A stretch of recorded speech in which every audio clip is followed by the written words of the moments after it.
TRESURE ISLAND by Robert Louis Stevenson. This recording is by Mark Smith of Simpsonville, South Carolina. Part 1. The Old Buccaneer. Chapter 1. The Old Sea Dog at the Admiral Benbow. Squire Trelawney, Dr. Livesey, and the rest of these gentlemen having asked me to write down the whole particulars about Treasure Island, from the beginning to the end, keeping nothing back but the bearings of the island, and that only because there is still treasure not yet lifted, I take up my pen in the year of grace 17 something, and go back to the time when my father kept the Admiral Benbow Inn, and the brown old seaman, with the sabre cut, first took up his lodging under our roof. I remember him as if it were yesterday, as he came plodding to the inn door, his sea-chest following behind him in a hand-barrow, a tall, strong, heavy, nut-brown man, his tarry pigtail falling over the shoulders of his soiled blue coat, his hands ragged and scarred, with black, broken nails, and the sabre cut across one cheek, a dirty, livid white. I remember him looking round the cove and whistling to himself as he did so, and then breaking out in that old sea song that he sang so often afterwards. 15 men on the dead man's chest, yo-ho-ho, and a bottle of rum, in the high old tottering voice that seemed to have been tuned and broken at the capstan bars. Then he rapped on the door with a bit of stick like a handspike that he carried, and when my father appeared, called roughly for a glass of rum. This, when it was brought to him, he drank slowly, like a connoisseur, lingering on the taste, and still looking about him at the cliffs and up at our signboard. "This is a handy cove," says he, at length, "and a pleasant situated grog shop. Much company, mate?" My father told him no, very little company, the more was the pity. "Well, then," said he, "this is the berth for me. Here, you matey," he cried to the man who trundled the barrow, "bring up alongside and help up my chest. I'll stay here a bit," he continued. "I'm a plain man. Rum and bacon and eggs is what I want, and that head up there for to watch ships off. What you might call me? You might call me Captain. Oh, I see what you're at there," and he threw down 3 or 4 gold pieces on the threshold. "You can tell me when I've worked through that," says he, looking as fierce as a commander. And indeed, bad as his clothes were and coarsely as he spoke, he had none of the appearance of a man who sailed before the mast, but seemed like a mate or skipper, accustomed to be obeyed or to strike. The man who came with the barrow told us the mail had set him down the morning before at the Royal George, that he had inquired what inns there were along the coast, and hearing ours well spoken of, I suppose, and described as lonely, had chosen it from the others for his place of residence, and that was all we could learn of our guest. He was a very silent man by custom. All day he hung round the cove or upon the cliffs with a brass telescope. All evening he sat in a corner of the parlor next the fire, and drank rum and water very strong. Mostly he would not speak when spoken to, only look up sudden and fierce, and blow through his nose like a foghorn, and we and the people who came about our house soon learned to let him be. Every day, when he came back from his stroll, he would ask if any seafaring men had gone by along the road. At first we thought it was the want of company of his own kind that made him ask this question, but at last we began to see he was desirous to avoid them. When a seaman put up at the Admiral Benbow, as now and then some did, making by the coast road for Bristol, he would look in at him through the curtained door before he entered the parlor, and he was always sure to be as silent as a mouse when any such was present. For me, at least, there was no secret about the matter, for I was, in a way, a sharer in his alarms. He had taken me aside one day, and promised me a silver fourpenny on the first of every month if I would only keep my weather eye open for a seafaring man with one leg, and let him know the moment he appeared. Often enough, when the first of the month came round and I applied to him for my wage, he would only blow through his nose at me and stare me down. But before the week was out he was sure to think better of it, bring me my fourpenny piece, and repeat his orders to look out for the seafaring man with one leg. How that personage haunted my dreams I need scarcely tell you. On stormy nights, when the wind shook the four corners of the house, and the surf roared along the cove and up the cliffs, I would see him in 1,000 forms and with 1,000 diabolical expressions. Now the leg would be cut off at the knee, now at the hip. Now he was a monstrous kind of a creature who had never had but the one leg, and that in the middle of his body. To see him leap and run and pursue me over hedge and ditch was the worst of nightmares. And altogether I paid pretty dear for my monthly fourpenny piece, in the shape of these abominable fancies. But though I was so terrified by the idea of the seafaring man with one leg, I was far less afraid of the captain himself than anybody else who knew him. There were nights when he took a deal more rum and water than his head would carry, and then he would sometimes sit and sing his wicked old wild sea songs, minding nobody. But sometimes he would call for glasses round, and force all the trembling company to listen to his stories or bear a chorus to his singing. Often I have heard the house shaking with yo-ho-ho and a bottle of rum, all the neighbors joining in for dear life, with the fear of death upon them, and each singing louder than the other to avoid remark. For in these fits he was the most overriding companion ever known. He would slap his hand on the table for silence all round. He would fly up in a passion of anger at a question, or sometimes because none was put, and so he judged the company was not following his story. Nor would he allow any one to leave the inn till he had drunk himself sleepy and reeled off to bed. His stories were what frightened people worst of all. Dreadful stories they were, about hanging and walking the plank, and storms at sea, and the dry Tortugas, and wild deeds in places on the Spanish Main. By his own account he must have lived his life among some of the wickedest men that God ever allowed upon the sea, and the language in which he told these stories shocked our plain country people almost as much as the crimes that he described. My father was always saying the inn would be ruined, for people would soon cease coming there to be tyrannized over and put down and sent shivering to their beds. But I really believe his presence did us good. People were frightened at the time, but on looking back they rather liked it.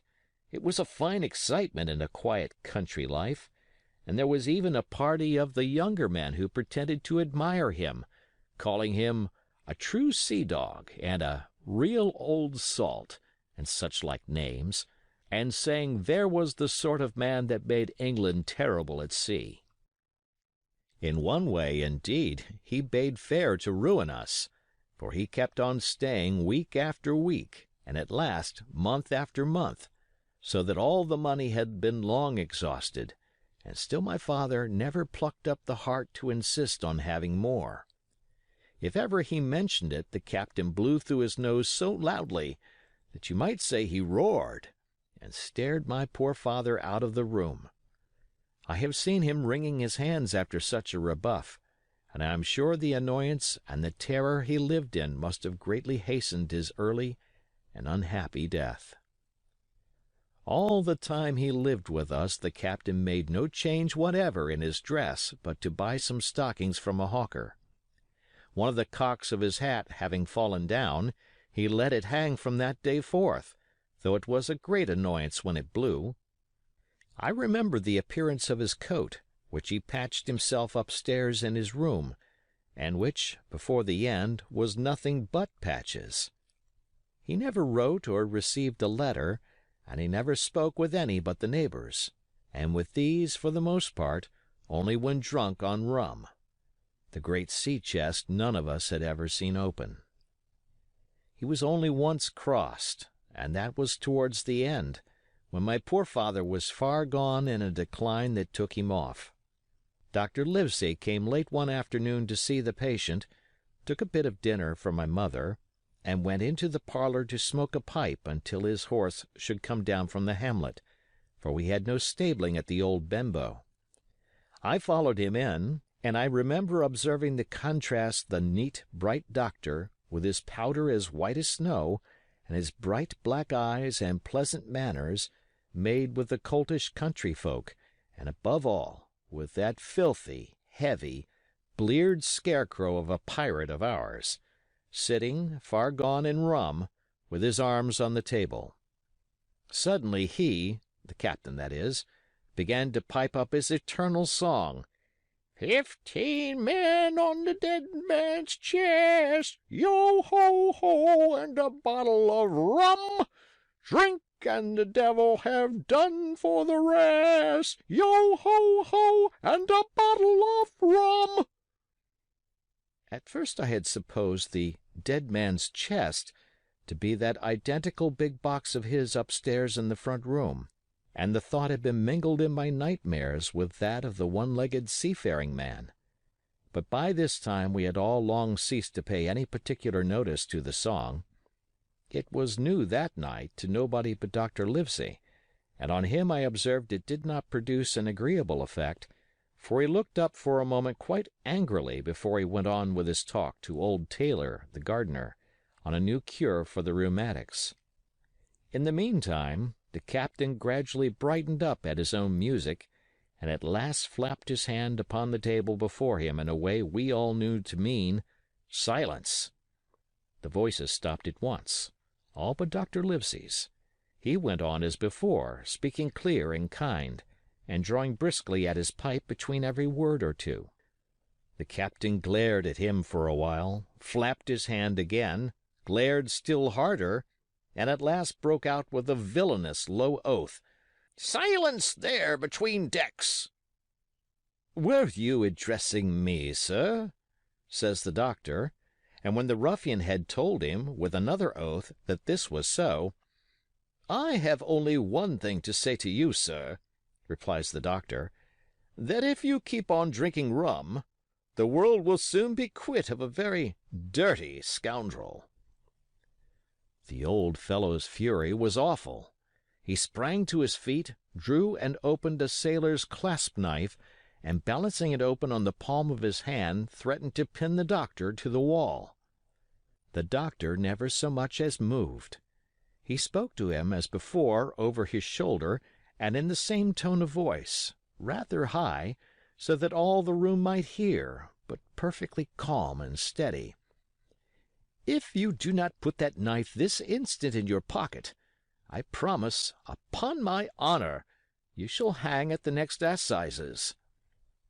Then followed a battle of looks between them, but the captain soon knuckled under, put up his weapon, and resumed his seat, grumbling like a beaten dog. "And now, sir," continued the doctor, "since I now know that there's such a fellow in my district, you may count I'll have an eye upon you day and night.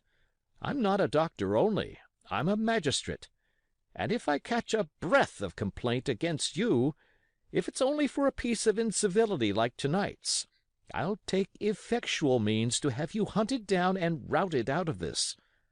Let that suffice." Soon after, Dr. Livesey's horse came to the door, and he rode away, but the captain held his peace that evening, and for many evenings to come. End of chapter. Part 1, Chapter 2 of Treasure Island. Black Dog appears and disappears. It was not very long after this that there occurred the first of the mysterious events that rid us at last of the captain, though not, as you will see, of his affairs. It was a bitter cold winter, with long hard frosts and heavy gales, and it was plain from the first that my poor father was little likely to see the spring. He sank daily, and my mother and I had all the inn upon our hands, and were kept busy enough without paying much regard to our unpleasant guest. It was one January morning, very early, A pinching, frosty morning, the cove all gray with hoarfrost, the ripple lapping softly on the stones, the sun still low and only touching the hilltops and shining far to seaward. The captain had risen earlier than usual and set out down the beach, his cutlass swinging under the broad skirts of the old blue coat, his brass telescope under his arm, his hat tilted back upon his head. I remember his breath hanging like smoke in his wake as he strode off, and the last sound I heard of him, as he turned the big rock, was a loud snort of indignation, as though his mind was still running upon Dr. Livesey. Well, Mother was upstairs with Father, and I was laying the breakfast table against the captain's return, when the parlor door opened and a man stepped in on whom I had never set my eyes before. He was a pale, tallowy creature, wanting 2 fingers of the left hand, and though he wore a cutlass, he did not look much like a fighter. I had always my eye open for seafaring men, with 1 leg or 2, and I remember this one puzzled me. He was not sailorly, and yet he had a smack of the sea about him, too. I asked him what was for his service, and he said he would take rum. But as I was going out of the room to fetch it, he sat down upon a table and motioned me to draw near. I paused where I was with my napkin in my hand. "Come here, sonny," says he. "Come nearer here." I took a step nearer. "Is this here table for my mate, Bill?" he asked with a kind of leer. I told him I did not know his mate Bill, and this was for a person who stayed in our house, whom we called the captain. "Well," said he, "my mate Bill would be called the captain, as like as not. He has a cut on one cheek, and a mighty pleasant way with him, particularly in drink, has my mate Bill. We'll put it, for argument like, that your captain has a cut on one cheek, and we'll put it, if you like, that cheek's the right one. Ah, well, I told you. Now, is my mate Bill in this here house?" I told him he was out walking. "Which way, sonny? Which way is he gone?" And when I had pointed out the rock and told him how the captain was likely to return, and how soon, and answered a few other questions, "Ah," said he, "this'll be as good as drink to my mate Bill." The expression of his face as he said these words was not at all pleasant, and I had my own reasons for thinking that the stranger was mistaken, even supposing he meant what he said. But it was no affair of mine, I thought, and besides, it was difficult to know what to do. The stranger kept hanging about just inside the inn door, peering around the corner like a cat waiting for a mouse.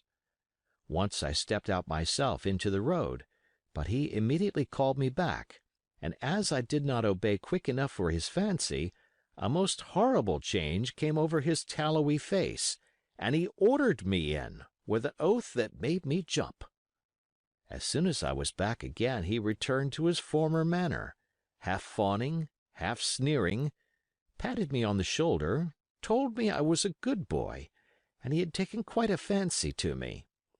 "I have a son of my own," said he, "as like you as 2 blocks, and he's all the pride of my heart. But the great thing for boys is discipline, sonny, discipline. Now, if you had sailed along a Bill, you wouldn't have stood there to be spoke to twice, not you. That was never Bill's way, nor the way of such as sailed with him. And here, sure enough, is my mate Bill, with his spyglass under his arm, bless his old heart, to be sure. You and me'll just go back into the parlor, sonny, and get behind the door, and we'll give Bill a little surprise. Bless his heart, I say again." So saying, the stranger backed along with me into the parlor, and put me behind him in the corner, so that we were both hidden by the open door. I was very uneasy and alarmed, as you may fancy, and it rather added to my fears to observe that the stranger was certainly frightened himself. He cleared the hilt of his cutlass and loosened the blade in the sheath, and all the time we were waiting there he kept swallowing as if he felt what we used to call a lump in the throat. At last in strode the captain, slammed the door behind him, without looking to the right or left, and marched straight across the room to where his breakfast awaited him. "Bill," said the stranger, in a voice that I thought he had tried to make bold and big. The captain spun round on his heel and fronted us. All the brown had gone out of his face, and even his nose was blue. He had the look of a man who sees a ghost, or the evil one, or something worse, if anything can be, and, upon my word, I felt sorry to see him, all in a moment, turn so old and sick. "Come, Bill, you know me. You know an old shipmate, Bill, surely?" said the stranger. The captain made a sort of gasp. "Black Dog," said he. "And who else?" returned the other, getting more at his ease. "Black Dog as ever was, come for to see his old shipmate Billy, at the Admiral Benbow Inn. Ah, Bill, Bill, we have seen a sight of times, us two, since I lost them 2 talons," holding up his mutilated hand. "Now look here," said the captain. "You've run me down. Here I am. Well, then, speak up. What is it?" "That's you, Bill," returned Black Dog. "You're in the right of it, Billy. I'll have a glass of rum from this dear child here, as I've took such a likin' to, and we'll sit down, if you please, and talk square, like old shipmates."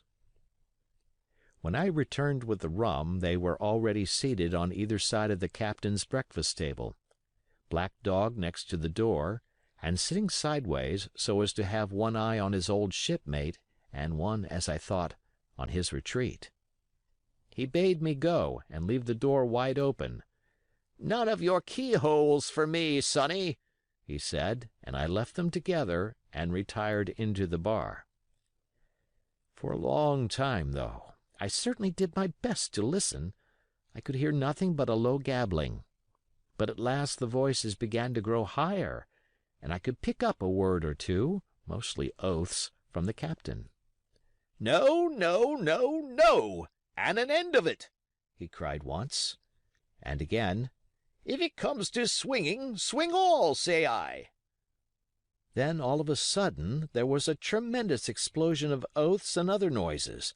The chair and table went over in a lump, a clash of steel followed, and then a cry of pain, and the next instant I saw Black Dog in full flight, and the captain hotly pursuing, both with drawn cutlasses, and the former streaming blood from the left shoulder. Just at the door the captain aimed at the fugitive one last tremendous cut, which would certainly have split him to the chine had it not been intercepted by our big signboard of Admiral Benbow. You may see the notch on the lower side of the frame to this day. That blow was the last of the battle. Once out upon the road, Black Dog, in spite of his wound, showed a wonderful clean pair of heels, and disappeared over the edge of the hill in half a minute. The captain, for his part, stood staring at the signboard like a bewildered man. Then he passed his hand over his eyes several times, and at last turned back into the house. "Jim," says he, "rum!" And as he spoke, he reeled a little, and caught himself with one hand against the wall. "Are you hurt?" cried I. "Rum!" he repeated. "I must get away from here. Rum! Rum!" I ran to fetch it, but I was quite unsteadied by all that had fallen out, and I broke one glass and fouled the tap, and while I was still getting in my own way, I heard a loud fall in the parlor, and running in, beheld the captain lying full length upon the floor. At the same instant my mother, alarmed by the cries and fighting, came running downstairs to help me. Between us we raised his head. He was breathing very loud and hard, but his eyes were closed, and his face a horrible color. "Dear, dearie me!" cried my mother. "What a disgrace upon the house! And your poor father sick!" In the meantime we had no idea what to do to help the captain, nor any other thought but that he had got his death hurt in the scuffle with the stranger. I got the rum, to be sure, and tried to put it down his throat, but his teeth were tightly shut and his jaws as strong as iron. It was a happy relief for us when the door opened and Dr. Livesey came in, on his visit to my father. "Oh, doctor!" we cried. "What shall we do? Where is he wounded?" "Wounded? A fiddlestick's end," said the doctor. "Nor more wounded than you or I. The man has had a stroke, as I warned him. Now, Mrs. Hawkins, just you run upstairs to your husband, and tell him, if possible, nothing about it.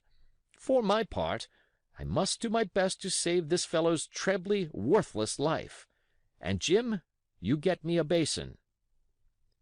When I got back with the basin, the doctor had already ripped up the captain's sleeve and exposed his great sinewy arm. It was tattooed in several places. "Here's luck," "A fair wind," and "Billy Bones's fancy" were very neatly and clearly executed on the forearm, and up near the shoulder there was a sketch of a gallows and a man hanging from it, done, as I thought, with great spirit. "Prophetic," said the doctor, touching this picture with his finger. "And now, Master Billy Bones, if that be your name, we'll have a look at the color of your blood. Jim," he said, "are you afraid of blood?" "No, sir," said I. "Well, then," said he, "you hold the basin." And with that he took his lancet and opened a vein. A great deal of blood was taken before the captain opened his eyes and looked mistily about him. First he recognized the doctor with an unmistakable frown. Then his glance fell upon me, and he looked relieved. But suddenly his color changed, and he tried to raise himself, crying, "Where's Black Dog?" "There is no black dog here," said the doctor, "except what you have on your own back. You have been drinking rum. You have had a stroke, precisely as I told you, and I have just, very much against my own will, dragged you head foremost out of the grave. Now, Mr. Bones—" "That's not my name," he interrupted. "Much I care," returned the doctor. "It's the name of a buccaneer of my acquaintance, and I call you by it for the sake of shortness, and what I have to say to you is this. One glass of rum won't kill you, but if you take one you'll take another and another, and I stake my wig if you don't break off short, you'll die. Do you understand that? Die, and go to your own place like the man in the Bible. Come now, make an effort. I'll help you to your bed for once." Between us, with much trouble, we managed to hoist him upstairs and laid him on his bed, where his head fell back on the pillow as if he were almost fainting. "Now, mind you," said the doctor, "I clear my conscience. The name of rum for you is death." And with that he went off to see my father, taking me with him by the arm.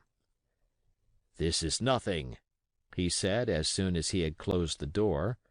"I have drawn blood enough to keep him quiet a while. He should lie for a week where he is. That is the best thing for him and you. But another stroke would settle him." End of chapter. Chapter 3. The Black Spot. About noon I stopped at the captain's door with some cooling drinks and medicines. He was lying very much as we had left him, only a little higher, and he seemed both weak and excited. "Jim," he said, "you're the only one here that's worth anything, and you know I've been always good to you. Never a month but I've given you a silver fourpenny for yourself. And now, you see, mate, I'm pretty low and deserted by all. And, Jim, you'll bring me one noggin of rum now, won't you, matey?" "The doctor—" I began, but he broke in cursing the doctor in a feeble voice, but heartily. "Doctors is all swabs," he said. "And that doctor there, why, what do he know about seafaring men? I've been in places hot as pitch, and mates dropping round with Yellow Jack, in the blessed land a heaving like the sea with earthquakes. What do the doctor know of lands like that? And I lived on rum, I tell you. It's been meat and drink, and man and wife, to me. And if I'm not to have my rum now, I'm a poor old hulk on a lee shore. My blood'll be on you, Jim, and that doctor swab. And he ran on again for a while with curses. Look, Jim, how my fingers fidges, he continued in the pleading tone. I can't keep 'em still, not I. I haven't had a drop this blessed day. That doctor's a fool, I tell you. If I don't have a drain of rum, Jim, I'll have the horrors. I seen some on 'em already. I seen old Flint in the corner there behind you. As plain as print I seen him. And if I get the horrors, I'm a man that has lived rough, and I'll raise Cain. Your doctor hisself said one glass wouldn't hurt me. I'll give you a golden guinea for a noggin, Jim. He was growing more and more excited, and this alarmed me for my father, who was very low that day and needed quiet. Besides, I was reassured by the doctor's words, now quoted to me, and rather offended by the offer of a bribe. I want none of your money, said I, but what you owe my father. I'll get you one glass and no more. When I brought it to him, he seized it greedily and drank it out. Aye, aye, said he, that's some better, sure enough. And now, matey, did that doctor say how long I was to lie here in this old berth? A week at least, said I. Thunder! He cried. A week! I can't do that. They'd have the black spot on me by then. The lubbers is going about to get the wind of me this blessed moment. Lubbers as couldn't keep what they got, and want to nail what is another's. Is that seamanly behavior now, I want to know? But I'm a saving soul. I never wasted good money of mine, nor lost it neither, and I'll trick 'em again. I'm not afraid on 'em. I'll shake out another reef, matey, and daddle 'em again. As he was thus speaking, he had risen from bed with great difficulty, holding to my shoulder with a grip that almost made me cry out, and moving his legs like so much dead weight. His words, spirited as they were in meaning, contrasted sadly with the weakness of the voice in which they were uttered. He paused when he had got into a sitting position on the edge. That doctor's done me, he murmured. My ears is singing. Lay me back. Before I could do much to help him, he had fallen back again to his former place, where he lay for a while silent. Jim, he said at length, you saw that seafaring man today? Black Dog? I asked. Ah, Black Dog, says he. He's a bad un, but there's worse that put him on. Now, if I can't get away nohow, and they tip me the black spot, mind you, it's my old sea chest they're after. You get on a horse. You can, can't you? Well, then, you get on a horse and go to— yes, I will, to that eternal Dr. Swab, and tell him to pipe all hands, magistrates and sich, and he'll lay 'em aboard at the Admiral Benbow. All old Flint's crew, man and boy, all on 'em that's left. I was first mate, I was, old Flint's first mate, and I'm the only one as knows the place. He gave it me at Savannah, when he lay a-dyin', like as if I was to now, you see. But you won't peach unless you get the black spot on me, or unless you see that Black Dog again, or a seafaring man with one leg, Jim. Him above all. But what is the black spot, Captain? I asked. That's a summons, mate. I'll tell you if they get that. But you keep your weather eye open, Jim, and I'll share with you equals, upon my honor. He wandered a little longer, his voice growing weaker, but soon after I had given him his medicine, which he took like a child, with the remark, If ever a seaman wanted drugs, it's me. He fell at last into a heavy, swoon-like sleep, in which I left him. What I should have done had all gone well, I do not know. Probably I should have told the whole story to the doctor, for I was in mortal fear lest the captain should repent of his confessions and make an end of me. But as things fell out, my poor father died quite suddenly that evening, which put all other matters on one side. Our natural distress, the visits of the neighbors, the arranging of the funeral, and all the work of the inn to be carried on in the meanwhile, kept me so busy that I had scarcely time to think of the captain, far less to be afraid of him. He got downstairs next morning, to be sure, and had his meals as usual, though he ate little, and had more, I am afraid, than his usual supply of rum, for he helped himself out of the bar, scowling and blowing through his nose, and no one dared to cross him. On the night before the funeral he was as drunk as ever, and it was shocking, in that house of mourning, to hear him singing away at his ugly old sea-song. But, weak as he was, we were all in the fear of death for him, and the doctor was suddenly taken up with a case many miles away, and was never near the house after my father's death. I have said the captain was weak, and indeed he seemed rather to grow weaker than regain his strength. He clambered up and down stairs, and went from the parlor to the bar and back again, and sometimes put his nose out of doors to smell the sea, holding on to the walls as he went for support, and breathing hard and fast like a man on a steep mountain. He never particularly addressed me, and it is my belief he had as good as forgotten his confidences, but his temper was more flighty, and, allowing for his bodily weakness, more violent than ever. He had an alarming way now when he was drunk of drawing his cutlass and laying it bare before him on the table. But with all that, he minded people less, and seemed shut up in his own thoughts and rather wandering. Once, for instance, to our extreme wonder, he piped up to a different air, a kind of country love-song that he must have learned in his youth before he had begun to follow the sea. So things passed until, the day after the funeral, and about 3 o'clock of a bitter, foggy, frosty afternoon, I was standing at the door for a moment full of sad thoughts about my father, when I saw someone drawing slowly near along the road. He was plainly blind, for he tapped before him with a stick, and wore a great green shade over his eyes and nose, and he was hunched, as if with age or weakness, and wore a huge old tattered sea-cloak with a hood, that made him appear positively deformed. I never saw in my life a more dreadful-looking figure.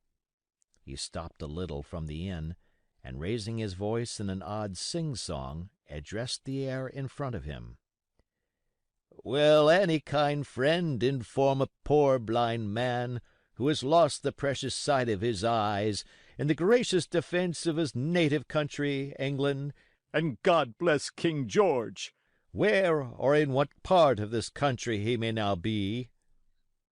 "You are at the Admiral Benbow, Black Hill Cove, my good man," said I. "I hear a voice," said he, "a young voice. Will you give me your hand, my kind young friend, and lead me in?" I held out my hand, and the horrible, soft-spoken, eyeless creature gripped it in a moment like a vice. I was so much startled that I struggled to withdraw, but the blind man pulled me close up to him with a single action of his arm. "Now, boy," he said, "take me in to the captain." "Sir," said I, "upon my word I dare not." "Oh," he sneered, "that's it. Take me straight in, or I'll break your arm."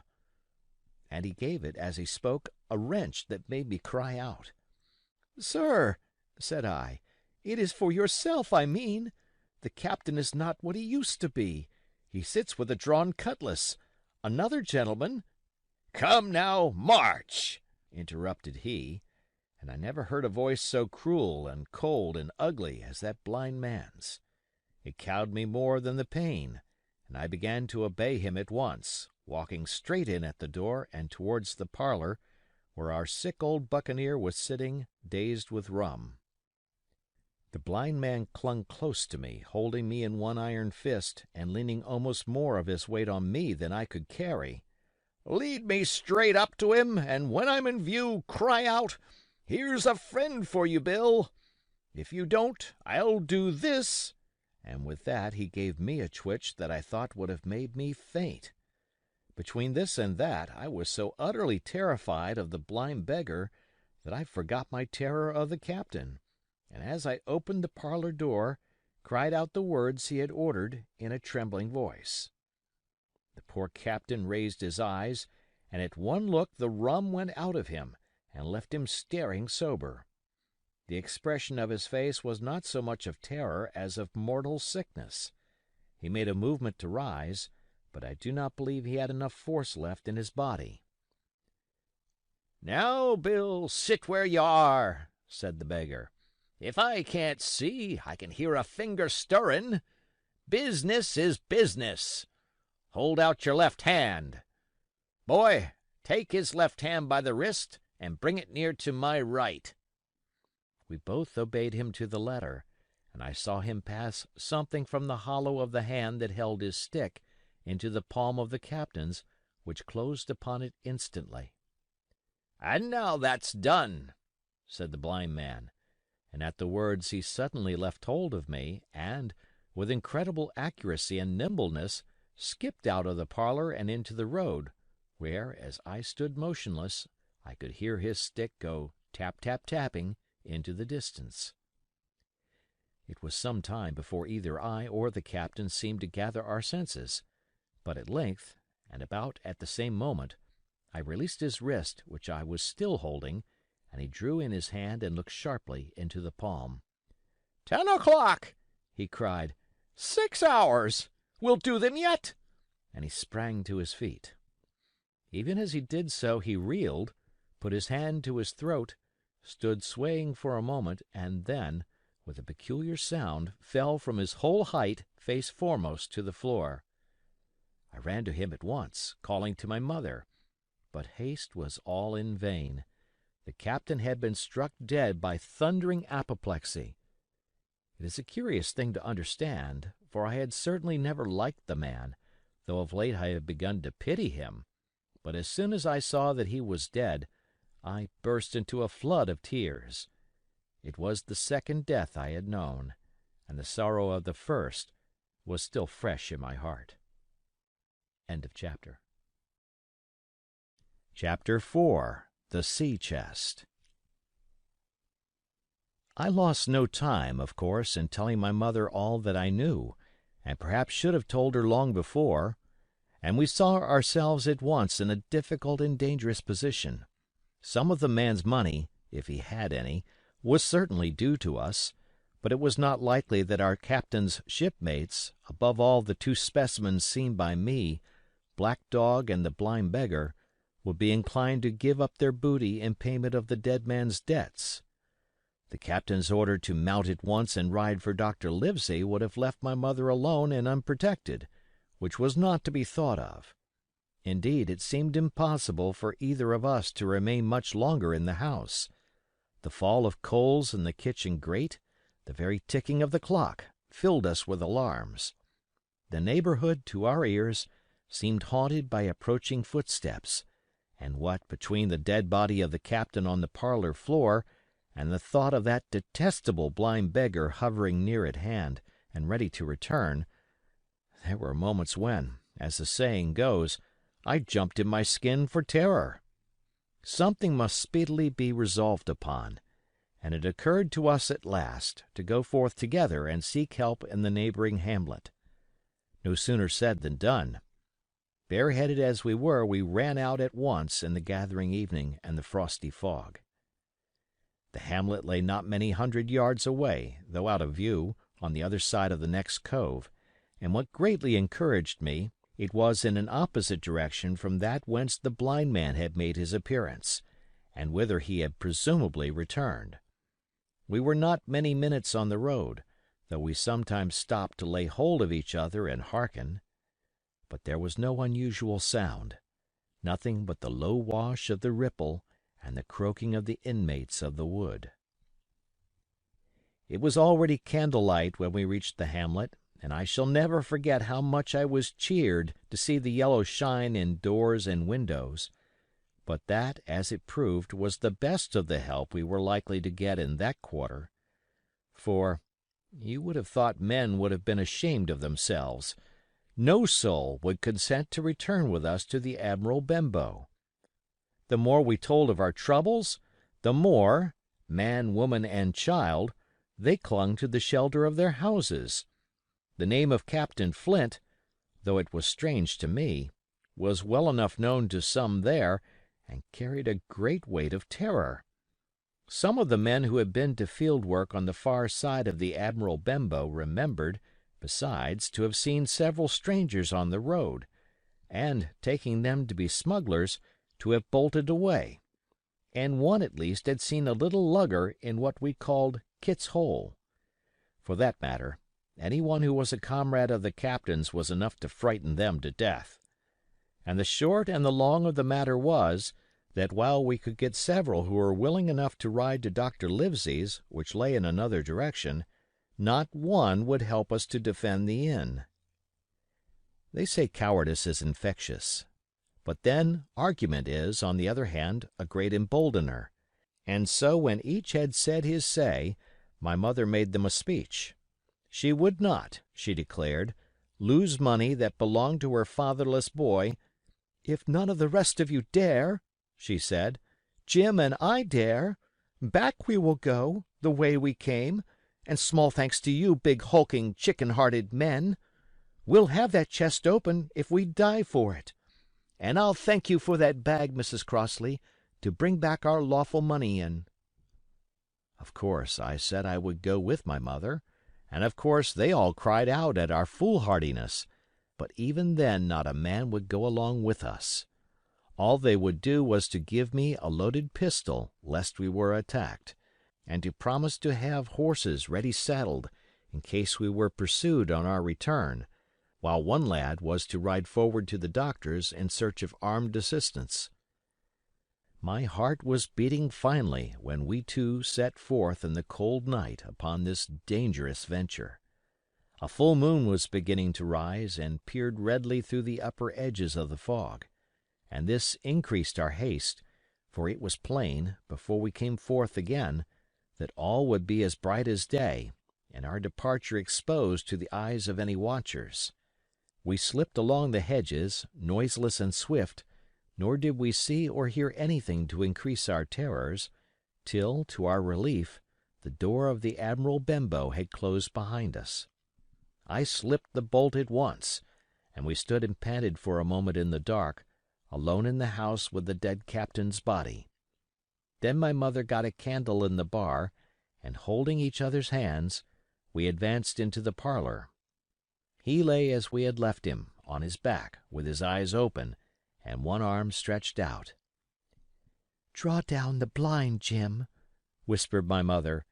"They might come and watch outside. And now," said she when I had done so, "we have to get the key off that, and who's to touch it I should like to know," and she gave a kind of sob as she said the words. I went down on my knees at once. On the floor close to his hand there was a little round of paper, blackened on the one side. I could not doubt that this was the Black Spot, and taking it up, I found written on the other side, in a very good, clear hand, this short message: "You have till 10 tonight." "He had till 10, Mother," said I, and just as I said it our old clock began striking. This sudden noise startled us shockingly, but the news was good, for it was only 6.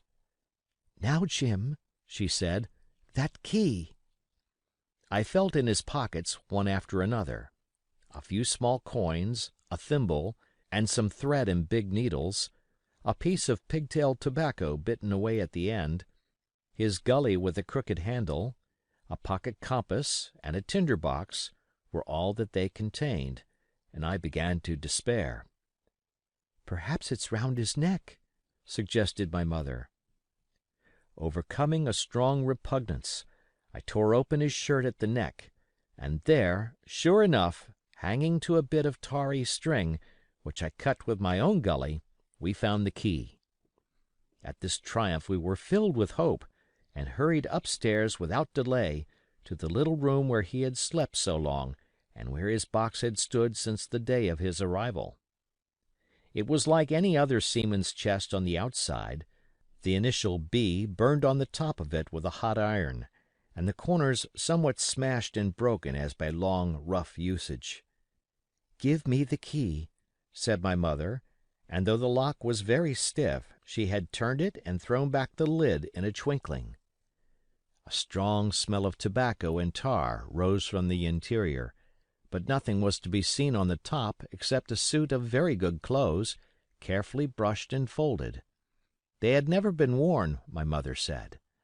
Under that the miscellany began: a quadrant, a tin cannikin, several sticks of tobacco, 2 brace of very handsome pistols, a piece of bar silver, an old Spanish watch, and some other trinkets of little value and mostly of foreign make, a pair of compasses mounted with brass, and 5 or 6 curious West Indian shells. I have often wondered since why he should have carried about these shells with him in his wandering, guilty, and hunted life. In the meantime, we had found nothing of any value but the silver and the trinkets, and neither of these were in our way. Underneath there was an old boat cloak, whitened with sea salt on many a harbor bar. My mother pulled it up with impatience, and there lay before us, the last things in the chest, a bundle tied up in oilcloth and looking like papers, and a canvas bag that gave forth at a touch the jingle of gold. "I'll show these rogues that I'm an honest woman," said my mother. "I'll have my dues and not a farthing over. Hold Mrs. Crossley's bag." And she began to count over the amount of the captain's score from the sailor's bag into the one that I was holding. It was a long, difficult business, for the coins were of all countries and sizes, doubloons and louis d'or, and guineas and pieces of 8, and I know not what besides, all shaken together at random. The guineas, too, were about the scarcest, and it was with these only that my mother knew how to make her count. When we were about half-way through, I suddenly put my hand upon her arm, for I had heard in the silent, frosty air a sound that brought my heart into my mouth, the tap-tapping of the blind man's stick upon the frozen road. It drew nearer and nearer while we sat holding our breath. Then it struck sharp on the inn door, and then we could hear the handle being turned, and the bolt rattling as the wretched being tried to enter, and then there was a long time of silence both within and without. At last the tapping recommenced, and, to our indescribable joy and gratitude, died slowly away again until it ceased to be heard.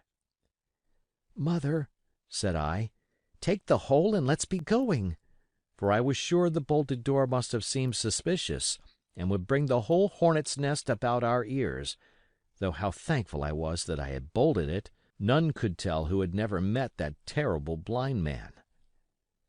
But my mother, frightened as she was, would not consent to take a fraction more than was due to her, and was obstinately unwilling to be content with less. It was not yet 7, she said, by a long way. She knew her rights, and she would have them, and she was still arguing with me, when a little low whistle sounded a good way off upon the hill. That was enough and more than enough for both of us. "I'll take what I have," she said, jumping to her feet. "And I'll take this to square the count," said I, picking up the oilskin packet.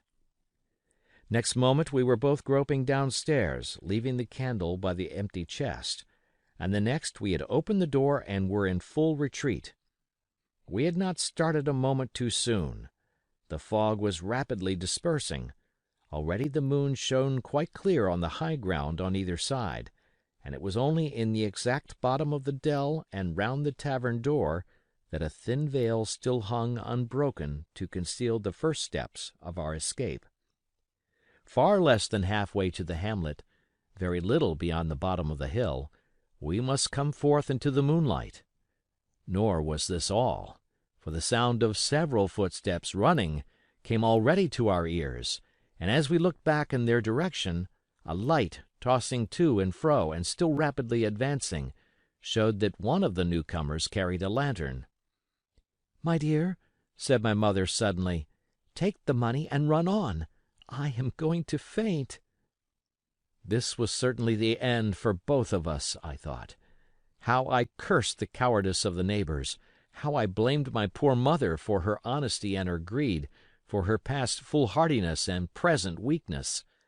We were just at the little bridge, by good fortune, and I helped her, tottering as she was, to the edge of the bank, where, sure enough, she gave a sigh and fell on my shoulder. I do not know how I found the strength to do it at all, and I am afraid it was roughly done, but I managed to drag her down the bank and a little way under the arch. Farther I could not move her, for the bridge was too low to let me do more than crawl below it. So there we had to stay, my mother almost entirely exposed, and both of us within earshot of the inn. End of chapter. Chapter 5. The Last of the Blind Man. My curiosity, in a sense, was stronger than my fear, for I could not remain where I was, but crept back to the bank again, whence, sheltering my head behind a bush of broom, I might command the road before our door. I was scarcely in position ere my enemies began to arrive, 7 or 8 of them, running hard, their feet beating out of time along the road, and the man with the lantern some paces in front. 3 men ran together, hand in hand, and I made out, even through the mist, that the middle man of this trio was the blind beggar.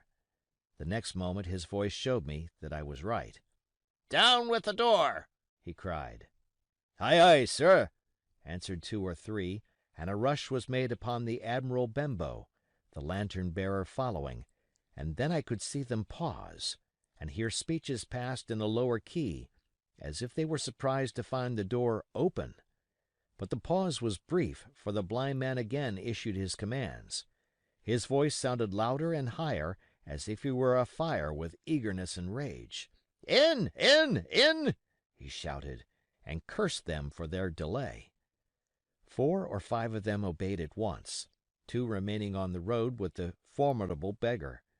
There was a pause, then a cry of surprise, and then a voice shouting from the house, "Bill's dead!" But the blind man swore at them again for their delay. "Search him, some of you shirking lubbers, and the rest of you aloft and get the chest!" he cried. I could hear their feet rattling up our old stairs, so that the house must have shook with it. Promptly afterwards, fresh sounds of astonishment arose. The window of the captain's room was thrown open with a slam and a jingle of broken glass, and a man leaned out into the moonlight, head and shoulders, and addressed the blind beggar on the road below him. "Pew!" he cried. "They've been before us. Someone's turned the chest out alow in the loft." "Is it there?" roared Pew. "The money's there." The blind man cursed the money. "Flint's fist, I mean," he cried. "We don't see it here nohow," returned the man. "Here, you below there, is it on Bill?" cried the blind man again. At that, another fellow, probably him who had remained below to search the captain's body, came to the door of the inn. "Bill's been overhauled already," said he. "Nothing left." "It's these people of the inn. It's that boy. I wish I had put his eyes out," cried the blind man, Pew. "They were here no time ago. They had the door bolted when I tried it. Scatter, lads, and find 'em."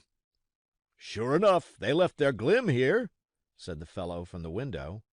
"Scatter and find 'em. Rout the house out," reiterated Pew, striking with his stick upon the road. Then there followed a great to-do through all our old inn, heavy feet pounding to and fro, furniture thrown over, doors kicked in, until the very rocks re-echoed, and the men came out again, one after another on the road, and declared that we were nowhere to be found. And just then the same whistle that had alarmed my mother and myself over the dead captain's money was once more clearly audible through the night, but this time twice repeated. I had thought it to be the blind man's trumpet, so to speak, summoning his crew to the assault, but I now found that it was a signal from the hillside towards the hamlet, and, from its effect upon the buccaneers, a signal to warn them of approaching danger. "There's Dirk again," said one. "Twice. We'll have to budge, mates." "Budge, you skulk!" cried Pew. "Dirk was a fool and a coward from the first. You wouldn't mind him. They must be close by. They can't be far. You have your hands on it. Scatter and look for them, dogs. Oh, shiver my soul!" he cried. "If I had eyes!" This appeal seemed to produce some effect, for two of the fellows began to look here and there among the lumber, but half-heartedly, I thought, and with half an eye to their own danger all the time, while the rest stood irresolute on the road. "You have your hands on thousands, you fools, and you hang a leg. You'd be as rich as kings if you could find it, and you know it's here, and you stand there skulking. There wasn't one of you dared face Bill, and I did it, a blind man. And I'm to lose my chance for you. I'm to be a poor crawling beggar sponging for rum when I might be rolling in a coach. If you had the pluck of a weevil and a biscuit, you would catch them still." "Hang it, Pew, we've got the doubloons," grumbled one. "They might have hid the blessed thing," said another. "Take the Georges, Pew, and don't stand here squalling." Squalling was the word for it. Pew's anger rose so high at these objections, till at last, his passion completely taking the upper hand, he struck at them right and left in his blindness, and his stick sounded heavily on more than one. Those, in their turn, cursed back at the blind miscreant, threatened him in horrid terms, and tried in vain to catch the stick and wrest it from his grasp. This quarrel was the saving of us, for, while it was still raging, another sound came from the top of the hill on the side of the hamlet, the tramp of horses galloping. Almost at the same time a pistol shot, flash, and report came from the hedge side, and that was plainly the last signal of danger, for the buccaneers turned at once and ran, separating in every direction, one seaward along the cove, one slant across the hill, and so on, so that in half a minute not a sign of them remained but Pew. Him they had deserted, whether in sheer panic or out of revenge for his ill words and blows, I know not, but there he remained behind, tapping up and down the road in a frenzy, and groping and calling for his comrades. Finally he took the wrong turn, and ran a few steps past me towards the hamlet, crying, "Johnny, Black Dog, Dirk," and other names. "You won't leave old Pew, mates, not old Pew." Just then the noise of horses topped the rise, and 4 or 5 riders came in sight in the moonlight, and swept at full gallop down the slope. At this Pew saw his error, turned with a scream, and ran straight for the ditch, into which he rolled. But he was on his feet again in a second, and made another dash, now utterly bewildered, right under the nearest of the coming horses. The rider tried to save him, but in vain. Down went Pew with a cry that rang high into the night, and the 4 hoofs trampled and spurned him and passed by. He fell on his side, then gently collapsed upon his face, and moved no more.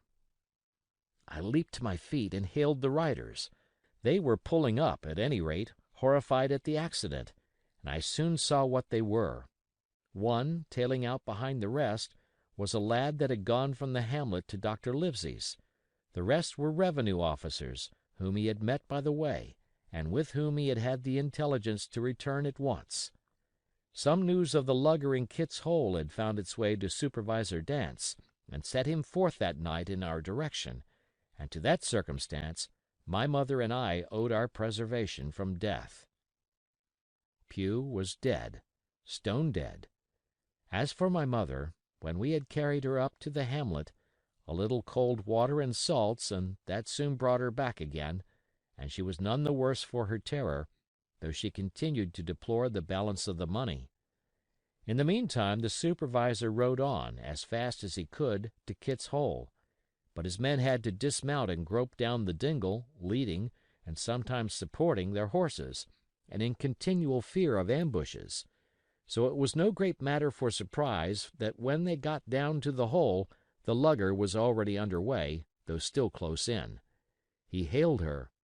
A voice replied, telling him to keep out of the moonlight, or he would get some lead in him, and at the same time a bullet whistled close by his arm. Soon after, the lugger doubled the point and disappeared. Mr. Dance stood there, as he said, like a fish out of water, and all he could do was to dispatch a man to B to warn the cutter. "And that," said he, "is just about as good as nothing. They've got off clean, and there's an end. Only," he added, "I'm glad I trod on Master Pugh's corns," for by this time he had heard my story. I went back with him to the Admiral Benbow, and you cannot imagine a house in such a state of smash. The very clock had been thrown down by these fellows in their furious hunt after my mother and myself, and though nothing had actually been taken away except the captain's money-bag and a little silver from the till, I could see at once that we were ruined. Mr. Dance could make nothing of the scene. "They got the money, you say? Well then, Hawkins, what in fortune were they after? More money, I suppose?" "No, sir, not money, I think," replied I. "In fact, sir, I believe I have the thing in my breast pocket, and to tell you the truth, I should like to get it put in safety." "To be sure, boy, quite right," said he. "I'll take it if you like." "I thought perhaps Dr. Livesey—" I began. "Perfectly right," he interrupted very cheerily. "Perfectly right. A gentleman and a magistrate. And now I come to think of it, I might as well ride round there myself and report to him or Squire. Master Pugh's dead, when all's done. Not that I regret it, but he's dead, you see, and people will make it out against an officer of His Majesty's revenue, if make it out they can. Now, I'll tell you, Hawkins, if you like, I'll take you along." I thanked him heartily for the offer, and we walked back to the hamlet where the horses were. By the time I had told my mother of my purpose, they were all in the saddle. "Dogger," said Mr. Dance, "you have a good horse. Take up this lad behind you." As soon as I was mounted, holding on to Dogger's belt, the supervisor gave the word, and the party struck out at a bouncing trot on the road to Dr. Livesey's house. End of chapter. Chapter 6 of Treasure Island. The Captain's Papers. We rode hard all the way till we drew up before Dr. Livesey's door. The house was all dark to the front. Mr. Dance told me to jump down and knock, and Dogger gave me a stirrup to descend by. The door was opened almost at once by the maid. "Is Dr. Livesey in?" I asked. No, she said, he had come home in the afternoon but had gone up to the hall to dine and pass the evening with the squire. "So there we go, boys," said Mr. Dance. This time, as the distance was short, I did not mount, but ran with Dogger's stirrup leather to the lodge gates and up the long, leafless, moonlit avenue to where the white line of the hall buildings looked on either hand on great old gardens. Here Mr. Dance dismounted, and, taking me along with him, was admitted at a word into the house. The servant led us down a matted passage and showed us at the end into a great library, all lined with bookcases and busts upon the top of them, where the squire and Dr. Livesey sat, pipe in hand, on either side of a bright fire. I had never seen the squire so near at hand. He was a tall man, over 6 feet high, and broad in proportion, and he had a bluff, rough-and-ready face, all roughened and reddened and lined in his long travels. His eyebrows were very black and moved readily, and this gave him a look of some temper, not bad, you would say, but quick and high. "Come in, Mr. Dance," says he, very stately and condescending. "Good evening, Dance," says the doctor with a nod. "And good evening to you, friend Jim. What good wind brings you here?" The supervisor stood up straight and stiff and told his story like a lesson, and you should have seen how the two gentlemen leaned forward and looked at each other, and forgot to smoke in their surprise and interest. When they heard how my mother went back to the inn, Dr. Livesey fairly slapped his thigh, and the squire cried, "Bravo!" and broke his long pipe against the grate. Long before it was done, Mr. Trelawney, that, you will remember, was the squire's name, had got up from his seat and was striding about the room, and the doctor, as if to hear the better, had taken off his powdered wig and sat there looking very strange indeed with his own close-cropped black poll.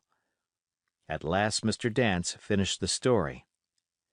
"Mr. Dance," said the squire, "you are a very noble fellow, and as for riding down that black, atrocious miscreant, I regard it as an act of virtue, sir, like stamping on a cockroach. This lad Hawkins is a trump, I perceive. Hawkins, will you ring that bell? Mr. Dance must have some ale." "And so, Jim," said the doctor, "you have the thing that they were after, have you?" "Here it is, sir," said I, and gave him the oilskin packet. The doctor looked it all over, as if his fingers were itching to open it, but instead of doing that, he put it quietly in the pocket of his coat. "Squire," said he, "when Dance has had his ale he must, of course, be off on his Majesty's service, but I mean to keep Jim Hawkins here to sleep at my house, and with your permission, I propose we should have up the cold pie and let him sup." "As you will, Livesey," said the squire. "Hawkins has earned better than cold pie." So a big pigeon pie was brought in and put on a side table, and I made a hearty supper, for I was as hungry as a hawk, while Mr. Dance was further complimented and at last dismissed. "And now, squire," said the doctor. "And now, Livesey," said the squire in the same breath. "One at a time, one at a time," laughed Dr. Livesey. "You have heard of this Flint, I suppose?" "Heard of him!" cried the squire. "Heard of him, you say? He was the bloodthirstiest buccaneer that sailed. Blackbeard was a child to Flint. The Spaniards were so prodigiously afraid of him that I tell you, sir, I was sometimes proud he was an Englishman. I've seen his topsails with these eyes, off Trinidad, and the cowardly son of a rum puncheon that I sailed with put back, sir, into port of Spain." "Well, I've heard of him myself in England," said the doctor. "But the point is, had he money?" "Money!" cried the squire. "Have you heard the story? What were these villains after but money? What do they care for but money? For what would they risk their rascal carcasses but money?" "That we shall soon know," replied the doctor. "But you are so confoundedly hot-headed and exclamatory that I cannot get a word in. What I want to know is this: supposing that I have here in my pocket some clue to where Flint buried his treasure, will that treasure amount to much?" "Amount, sir!" cried the squire. "It will amount to this. If we have the clue you talk about, I fit out a ship in Bristol dock and take you and Hawkins here along, and I'll have that treasure if I search a year." "Very well," said the doctor. "Now then, if Jim is agreeable, we'll open the packet." And he laid it before him on the table. The bundle was sewn together, and the doctor had to get out his instrument case and cut the stitches with his medical scissors. It contained two things, a book and a sealed paper. "First of all, we'll try the book," observed the doctor. The squire and I were both peering over his shoulder as he opened it, for Dr. Livesey had kindly motioned me to come round from the side table, where I had been eating, to enjoy the sport of the search. On the first page there was only some scraps of writing, such as a man with a pen in his hand might make for idleness or practice. One was the same as the tattoo mark, "Billy Bones his fancy." Then there was, "Mr. W. Bones, mate," "No more rum," "Off Palm Key he got it," and some other snatches, mostly single words and unintelligible. I could not help wondering who it was that had got it, and what it was that he got. a knife in his back, as like as not. "Not much instruction there," said Dr. Livesey as he passed on. The next 10 or 12 pages were filled with a curious species of entries. There was a date at one end of the line and at the other a sum of money, as in common account books, but instead of explanatory writing, only a varying number of crosses between the two. On the 12th of June, 1745, for instance, a sum of £70 had plainly become due to someone, and there was nothing but 6 crosses to explain the cause. In a few cases, to be sure, the name of a place would be added, as off Caracas, or a mere entry of latitude and longitude, as 62 degrees 17 minutes 20 seconds, 19 degrees 2 minutes 40 seconds. The record lasted over nearly 20 years, the amount of the separate entries growing larger as time went on, and at the end a grand total had been made out after 5 or 6 wrong additions, and these words appended, "Bones his pile." "I can't make head or tail of this," said Dr. Livesey. "The thing is as clear as noonday," cried the squire. "This is the black-hearted hound's account book. These crosses stand for the names of ships or towns that they sank or plundered. The sums are the scoundrel's share, and where he offered an ambiguity, you see he added something clearer. Off Caracas, now. You see, here was some unhappy vessel boarded off that coast. God help the poor souls that manned her. Coral long ago." "Right," said the doctor. "See what it is to be a traveler. Right. And the amounts increase, you see, as he rose in rank." There was little else in the volume but a few bearings of places noted in the blank leaves toward the end, and a table for reducing French, English, and Spanish moneys to a common value. "Thrifty man!" cried the doctor. "He wasn't the one to be cheated." "And now," said the squire, "for the other." The paper had been sealed in several places with a thimble by way of seal, the very thimble, perhaps, that I had found in the captain's pocket. The doctor opened the seals with great care, and there fell out the map of an island, with latitude and longitude, soundings, names of hills and bays and inlets, and every particular that would be needed to bring a ship to a safe anchorage upon its shores. It was about 9 miles long and 5 across, shaped, you might say, like a fat dragon standing up, and had 2 fine, landlocked harbors, and a hill in the center part marked the Spyglass. There were several editions of a later date, but above all, 3 crosses of red ink, 2 on the north part of the island, 1 in the southwest, and beside this last, in the same red ink, and in a small, neat hand, very different from the captain's tottery characters, these words, "Bulk of treasure here." Over on the back the same hand had written this further information: "Tall tree, Spyglass shoulder, bearing a point to the north of north-northeast. Skeleton Island, east-southeast and by east. 10 feet. The bar silver is in the north cache. You can find it by the trend of the east hummock, 10 fathoms south of the black crag with the face on it. The arms are easy found in the sand hill, north point of North Inlet Cape, bearing east and a quarter north. J.F." That was all, but brief as it was, and to me incomprehensible, it filled the squire and Dr. Livesey with delight. "Livesey," said the squire, "you will give up this wretched practice at once. Tomorrow I start for Bristol.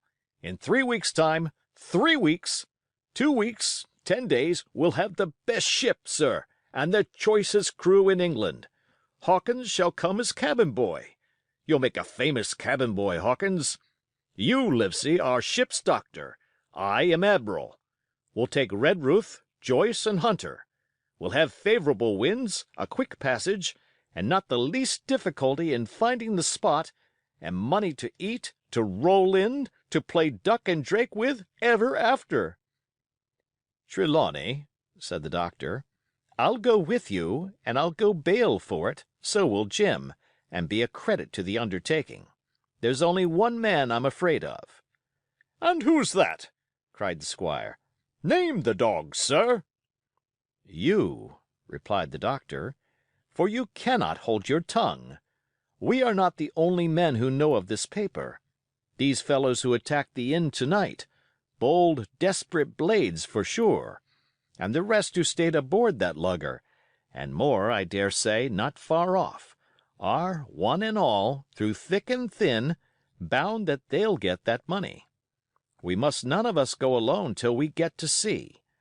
Jim and I shall stick together in the meanwhile.